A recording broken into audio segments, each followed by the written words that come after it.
Well, con season is upon us again, but there's no cons. Let's talk about the state of the summer Comic-Con season. Hey guys, thanks for tuning in to Comic Book Nostalgia. I'm CV Nostalgia, and we're going to take a couple minutes to talk about summer Comic-Con. But first we wanted to remind everybody, if you're looking for your place for all your comic book news, rumors, and reviews, all by looking for the best and positive in those characters we love, make sure you hit that like button and press subscribe. Well, summertime is typically a big time for us comic fans. That's when a ton of the big cons drop. But this year, we're not getting any of that. The current coronavirus pandemic has left pretty much every Comic-Con for the rest of the year canceled. Most importantly, the big SDCC event that was supposed to come up at the end of July. Now, we're getting some alternative events, so we thought it would be a good time to break down some of them and talk about some of the variations. Summer news, summer rumors, and summer fan run. First one up is the big one, SDCC.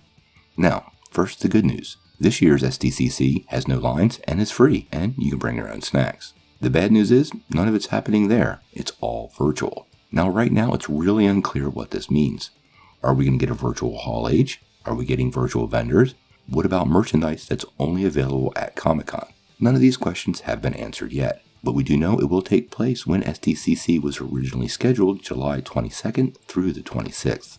Now, the SDCC organizers have said they plan to try to deliver the best event possible, so I'm more than willing to give this a chance. Obviously, it's a big moneymaker, and they don't want to make it too great because then they don't want people next year just wanting to do this again. Now, this brings us to some new news, and this comes from our brothers over at Geeks Worldwide. Now, apparently, the guys over at DC are planning their own little con called DC Fandom. It's going to be a free online event, and it's going to happen on August the 22nd, and be a whole 24 hours.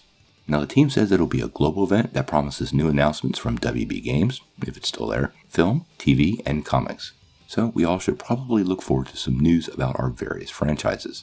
I suspect by August we'll know a lot more about the theatrical situation. Wonder Woman just got moved to October, so I highly suspect she'll be a big part of this event. Now, this leads us to a new event that I actually just heard about this morning, and that would be Justice Con. Now, apparently, this is going to be another online convention.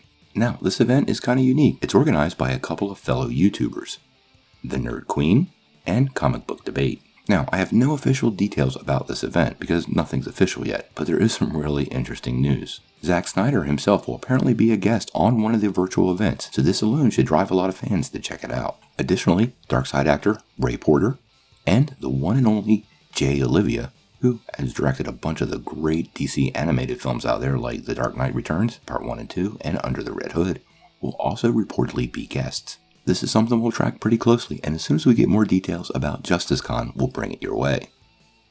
Now, many of the other events have not gone officially virtual yet, but I imagine everybody's going to be doing something if these are pretty successful. Honestly, I worry these would impact the future long-term viability of some of these conferences. With all the financial impact of the coronavirus landing on these companies pretty hard, and the cost of doing these cons, if some of these get a nice return on investment, which will be very little for a virtual event, you may actually see some big players pull out of these type things. In any case, once we get more news about SDCC, Justice Con, or DC Fandom, we'll bring them your way right away. But I am sort of curious, what do you guys think of virtual cons? And do you feel like something will be lost or gained from these that will be irreplaceable? Sound off in the comments below. If you like this video, make sure you press like, click subscribe, and if you don't ring that bell, you won't get any updates. Peace.